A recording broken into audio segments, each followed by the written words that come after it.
Nada preparou James para o gelo que encontraria ao cruzar a soleira de sua própria residência naquele fim de tarde. Olá a todos. Agradecemos sua presença. Lembre-se de se inscrever e ativar o sino para acompanhar nossas histórias. Ao entrar, James viu Mônica sentada, com uma postura rígida e olhar acusador. Mal teve tempo de descansar sua pasta quando ela iniciou o ataque verbal. Afirmava saber de tudo sobre uma suposta amante chamada Tiffany e garantiu já ter consultado advogados para iniciar a separação. O marido ficou paralisado, sem reação. Tiffany era quase uma estranha, alguém que trabalhou brevemente na mesma empresa que ele e com quem trocou poucas palavras protocolares. Porém, Mônica mantinha a acusação com convicção inabalável. Alegava que Travis, um amigo dela, havia revelado toda a sujeira com provas concretas. James estava atordoado, tentando processar a origem daquela loucura. Travis era apenas um colega de escritório da esposa, alguém distante do círculo íntimo deles. Contudo, a decisão dela parecia irrevogável, o matrimônio estava encerrado. Dizendo-se profundamente ferida, ela fez as malas rapidamente e partiu, largando James num mar de dúvidas e silêncio.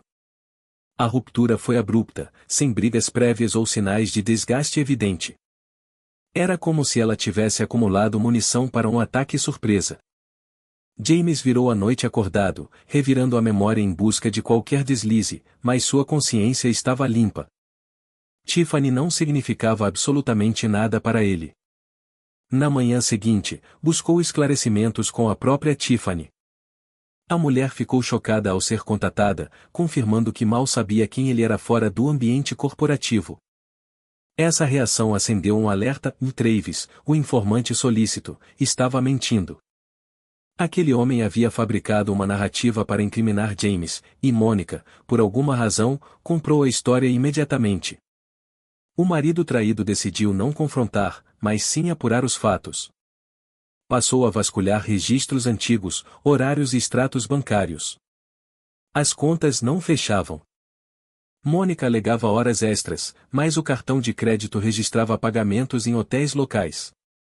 Dizia visitar familiares, mas o rastreador do veículo indicava bairros opostos. James documentou cada inconsistência, imprimiu comprovantes e arquivou conversas. Ele sabia que precisava de munição sólida antes de qualquer movimento. Enquanto ele agia nas sombras, Mônica acelerava o divórcio legalmente. Exigia partilha de bens favorável, alegando adultério por parte dele e posando de vítima. James assinou o recebimento das notificações e continuou sua auditoria pessoal. Ele cessou as tentativas de defesa verbal e focou na verdade nua e crua. Não demorou para descobrir que a esposa e Travis mantinham encontros frequentes. Havia interações digitais suspeitas, fotos em mesmos locais e horários coincidentes. A fúria cresceu no peito de James, mas sua racionalidade prevaleceu. Ele precisava de algo irrefutável. Dias depois, uma mensagem anônima chegou em sua caixa de entrada, contendo apenas um arquivo de vídeo. Ao reproduzir, o mundo de James parou. As imagens mostravam Mônica e Travis em intimidade, ridicularizando o marido enganado. Ela gargalhava, chamando-o de ingênuo, demonstrando que o respeito havia morrido muito antes do casamento acabar. James assistiu àquela cena dolorosa, salvou o arquivo em múltiplos locais e encaminhou tudo ao seu representante legal. O foco mudou da dor para a estratégia fria. Ele bloqueou o acesso dela às finanças, cancelou cartões adicionais e cortou qualquer comunicação direta. Agora, era uma guerra tática. Mônica havia destruído o lar, mentido perante a lei e zombado dele, tudo baseada na manipulação de um oportunista. James sabia que aquele vídeo era o checkmate.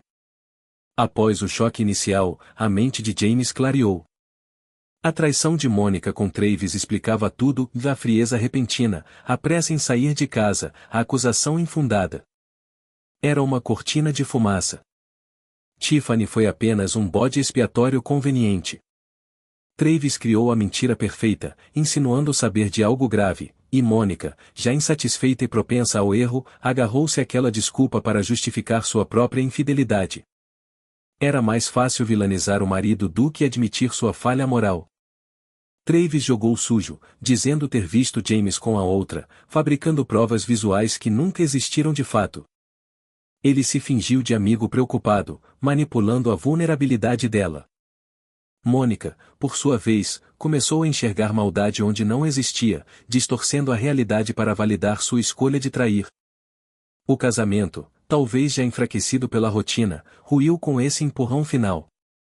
O mais perverso foi o timing, quando ela reclamava da vida a dois, Travis surgia como consolo, o ouvinte atento. Ele validou as queixas dela inventando a traição de James. Foi a cartada que fez Mônica se entregar ao caso extraconjugal sem culpa.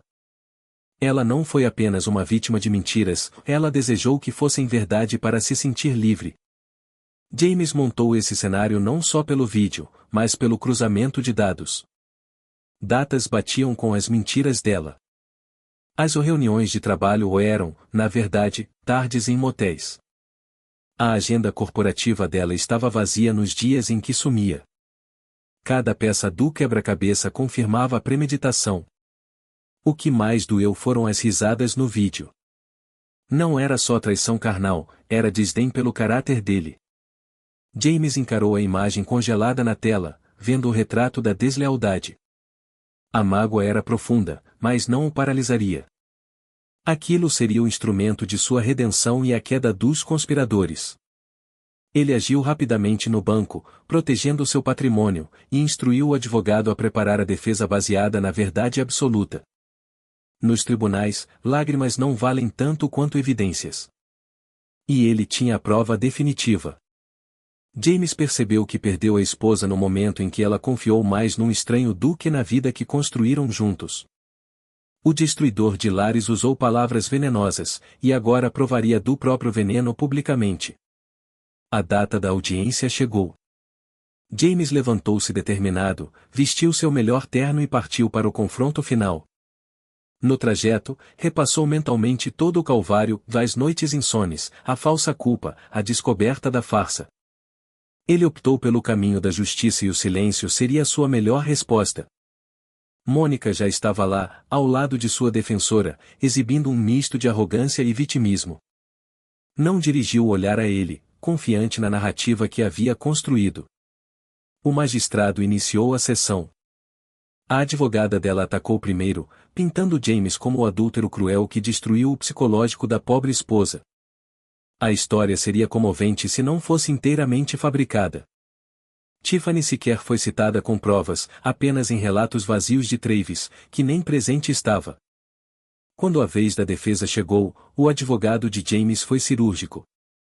Apresentou a pasta com os registros de GPS, os gastos hoteleiros, e por último, solicitou a exibição do vídeo em caráter reservado. O juiz consentiu e se retirou para analisar o material. James permaneceu imóvel, enquanto Mônica começava a demonstrar nervosismo, mexendo no celular e ignorando os sussurros de sua advogada. O retorno do juiz foi o golpe de misericórdia. Com voz firme, ele declarou improcedente a acusação contra James por falta de provas materiais. Em contrapartida, afirmou que as evidências apresentadas pela defesa comprovavam, sem sombra de dúvidas, a conduta desonrosa de Mônica. Ressaltou a gravidade de tentar manipular o sistema judiciário com falsos testemunhos. A sentença foi dura e James manteria a maioria dos bens e Mônica não receberia qualquer pensão. Ela tentou protestar, alegando ter sido ludibriada por Travis, mas o juiz a cortou, lembrando que adultos são responsáveis por suas escolhas. Mônica silenciou, finalmente compreendendo a dimensão do desastre. Sua fisionomia desabou. Olhou para o ex-marido com olhos marejados, mas encontrou apenas um rosto impassível. James retirou-se do recinto sem olhar para trás. Recusou dar declarações na saída. O que precisava ser dito estava nos autos. Ao sentir o ar fresco fora do prédio, experimentou uma leveza inédita. O peso do fim existia, mas a culpa não era sua. No estacionamento, o telefone tocou. Era a esposa de Travis. Com voz trêmula, ela disse ter recebido uma cópia do vídeo e buscava a confirmação. James foi breve, confirmou a veracidade e disse que ela merecia saber a verdade sobre o marido. Travis havia arruinado duas famílias, e Mônica foi sua parceira no crime. James não desejava vingança, apenas seguir em frente. Ele saiu dali vitorioso, com a honra restaurada. Mas uma questão permanecia: e quem enviou o vídeo? A prova que salvou sua pele chegou sem remetente. Ele usou-a legitimamente, mas a origem era um mistério. Até que, dias depois, uma ligação esclareceu tudo. Um jovem chamado Alex se identificou como técnico de celulares. Ele explicou, nervoso, que havia enviado o arquivo. Travis havia deixado o aparelho para reparo em sua loja. O homem foi extremamente rude, humilhando os funcionários e exigindo prioridade com arrogância. Alex, apesar da raiva, fez o serviço. Durante o backup, deparou-se com a pasta de mídia e, movido pela curiosidade e pelo nome do arquivo, assistiu ao vídeo. Viu a zombaria, ouviu os nomes e ligou os pontos.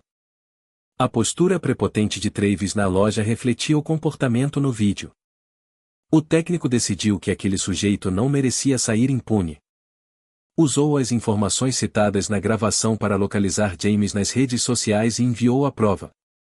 Alex pediu desculpas pela intromissão, mas disse que não podia dormir sabendo daquela injustiça. Disse que fez isso porque odiava ver gente boa sendo pisada por gente arrogante.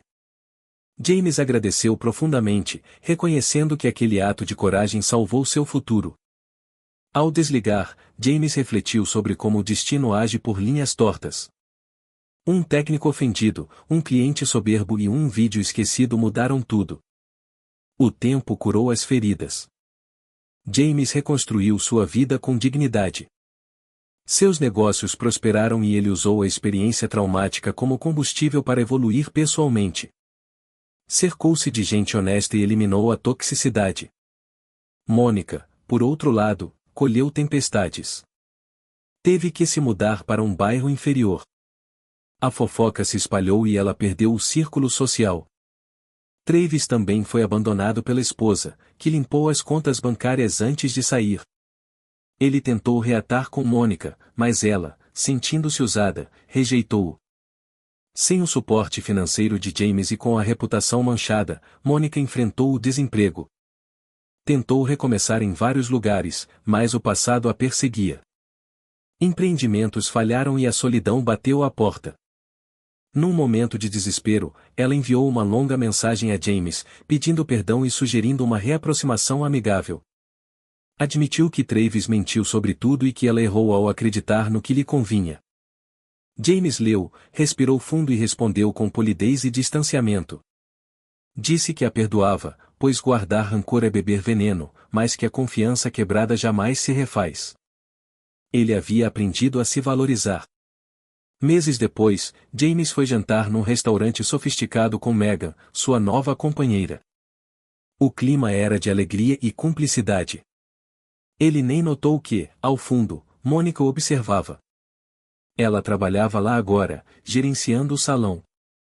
Ao ver o ex-marido feliz, bem-sucedido e acompanhado de uma mulher que o olhava com admiração, Mônica sentiu o golpe final. Viu o carro importado lá fora, viu o sorriso que um dia foi dela. Ela se escondeu nos bastidores, incapaz de encarar o que desperdiçou. Aquela cena foi a confirmação cruel de que escolhas erradas cobram preços altos. James saiu dali sem saber da presença dela, de mãos dadas com seu novo amor, celebrando o presente. Ele havia fechado aquele livro para sempre. A dor virou sabedoria, a queda virou degrau. Ele seguiu seu caminho, provando que o melhor troco é viver bem. Grato pela sua audiência até aqui. Se este vídeo tocou você, inscreva-se no canal e ative as notificações para mais histórias reais. Até breve.